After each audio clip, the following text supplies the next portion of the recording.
Coming up on HowIGMT, Tesla accounts for 74% of all EVs sold in the US. Tesla ditches radar for the Model 3 and Model Y and provides an interesting turn by Consumer Reports, and Model 3s and Model Ys get another round of price increases.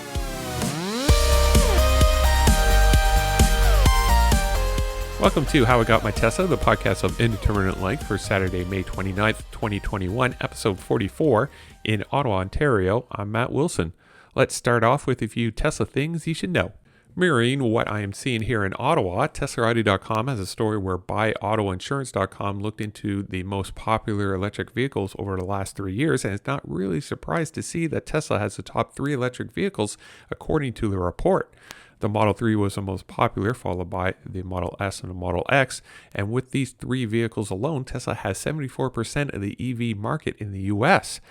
In 4th position was the Chevy Bolt, and in 5th position was a Nissan Leaf.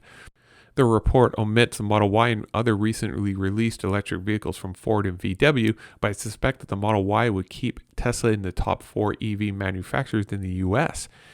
Here in Ottawa, I'm seeing that Tesla has around a 70% market share across all available EVs. The Model 3 is the most popular, followed by the Model S, the Model Y, and the Model X. The most popular non-Tesla here in Ottawa is the Nissan Leaf, which accounts for around 14% market share. Prospective Tesla drivers in the U.S. have another round of price increases to contend with. Both the Model Y and Model 3 non-performance versions have gone up another $500. The Model 3 Standard Range Plus now starts at $39,990, and the long range version starts at $48,990. For the Model Y long range, its price went up to $51,990. Now, it should be noted that up here in Canada, we have not witnessed the same price increases at all. I can't remember the last time prices were increased, which says something for the vehicles that are being produced alongside EVs slated for the US. While no specific reason for the price increase, I do suspect that the rising cost of raw materials in North America is probably one of the major contributors. Tesla needs to raise the price of the most popular vehicles just to keep up with the rising cost to manufacture. It's also suggested that Tesla might be raising the price for the Model 3 and Model Y since the federal government in the US might be introducing a new round of tax credits. Now, if that were the case with the ongoing price increases Tesla has been pushing out over the past few months, wouldn't Tesla be a large benefactor for these tax credits? With every $500 in price increases, that means new drivers would not be receiving much of a benefit if Tesla has kept their price stable. I don't know, this all seems very fishy to me. Where's my tinfoil hat here? Tesla's first ever Megacharger appears to be slated for the Frito-Lay plant in Modesto, California. Frito-Lay has put in an order for 100 Tesla semis and expected to receive the first 15 by the end of this year. Well, thanks to some sleuthing by @MarcoRPTesla, several planning documents were found, and these plans show Frito-Lay making space available for the installation of Megachargers. Although no specific number of Megacharging stations were noted on the plans, the area dedicated for charging is quite substantial. Around 40 parking stalls can be wedged into the planned location. New Model 3s and Model Ys in North America will be ditching radar and will instead rely on camera-based driving assist features such as auto steer and smart summon. Tesla is hoping to simplify the amount of information heading into its neural net processing unit, or what they are referring to as Tesla Vision. Starting this month, drivers will have limited access to both auto steer and smart summon, and Tesla will be restoring these functions via an over-the-air update when they feel that these 2 features are ready using the cameras already installed in each vehicle. Model S's and Model X's are not affected by this news. They will still continue to use radar for the time being. Other features such as autopilot and full self-driving beta are not affected by the radar removal and are usable at the time of delivery. And Consumer Reports had plenty to say about Tesla moving away from radar and relying on their own camera-based system. Upon hearing of this change, Consumer Reports dropped their Top Picks award to the Model 3 and Model Y, since some of the previously available features such as emergency braking and forward collision warnings are going to be temporarily unavailable. And since Tesla no longer has a public relations department, there's no word on how Tesla is taking this recent announcement from Consumer Reports. While at the Peterson Automotive Museum, YouTuber Andre D caught a glimpse of a midnight silver Model S Plaid that happened to be parked nearby. Andre was able to get some great video of the Model S, so I'll link out to the TSLA.com article in the show notes below.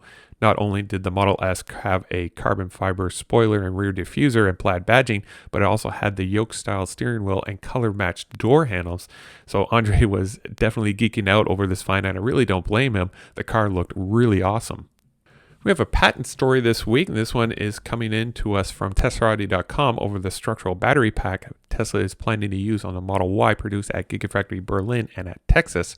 Boasting a 10% reduction in mass and 12% increase in range, Tesla filed a patent for their structural battery pack, and we're starting to see some additional details. Tesla also wanted to maintain or improve upon the safety of the vehicle by using materials that would deform in the event of a collision, alongside new venting features that would be used in the event that the battery cell or a group of battery cells get punctured, thus mitigating damage caused by a thermal runaway condition. And we might as well take a look and see what has transpired over the last week over at Gigafactory Texas. And thanks again to Joe Tegmeyer and Jeff Roberts for their daily drone footage. In Joe Tegmeyer's May 27th video, Joe goes over the expected timelines for Gigafactory Texas. According to on-site sources, completion for the main factory building has been pushed back from June to September 2021. Initial production runs for the Model Y would occur sometime in September to December, and Cybertruck production runs are scheduled from December to March 2022. Construction of the main buildings as well as smaller projects are expected to run throughout 2023, and of highest priority for Tesla would be the battery cathode and lithium hydroxide processing facility. Joe also goes into detail regarding newly delivered production equipment used for the preparation and transportation of molten aluminum before it gets introduced into the gigapresses. As for the site itself, temporary storm ponds along the south side of the megapad area are being reconfigured. Geopier work and general leveling of the area is still continuing at the proposed battery cathode and lithium hydroxide processing facility. Structural steel construction is proceeding in the southwest corner of the megapad area, and newly delivered precast concrete columns are being raised and installed in the immediate area north of the casting plant. Precast stormwater storage chambers are being placed in the middle of the Gigafactory just below the ground level floor slab, and in Jeff Roberts' May 28th video, he gives us plenty of time-lapse video of the ongoing activities at Gigafactory Texas. There's a lot of work happening on all sides of the work area, so if you want to see what must be a logistical nightmare, you might want to check out Jeff's videos. Well, that should pretty much do it for episode 44. If you're looking to purchase a new Tesla and you want 1,000 free supercharging miles, feel free to use my referral program link in the show notes below, or you can head on over to ts.la/Matthew40942. So far, the only person to use my referral program link is Chatty, so thanks again to Chatty for that. Hashtag for this episode in reference to the price increases, let's try hashtag lather, rinse, repeat. And the overall hashtag for this podcast is hashtag HIGMT. And if you have any feedback for me, you could throw me an email at HowIGotMyTesla@gmail.com. And I need to shout out my patrons who support me on my V3 supercharging level. So thanks again to my brother Nick for your continued support. You can watch my progress towards a Tesla of some sort by visiting HowIGotMyTesla.com. And you can also follow me on Twitter and Instagram by simply searching for HowIGotMyTesla. So thank you for listening. This podcast is produced by Matt Wilson and hosted by Squarespace. Music for this episode is Cascade by Cubby.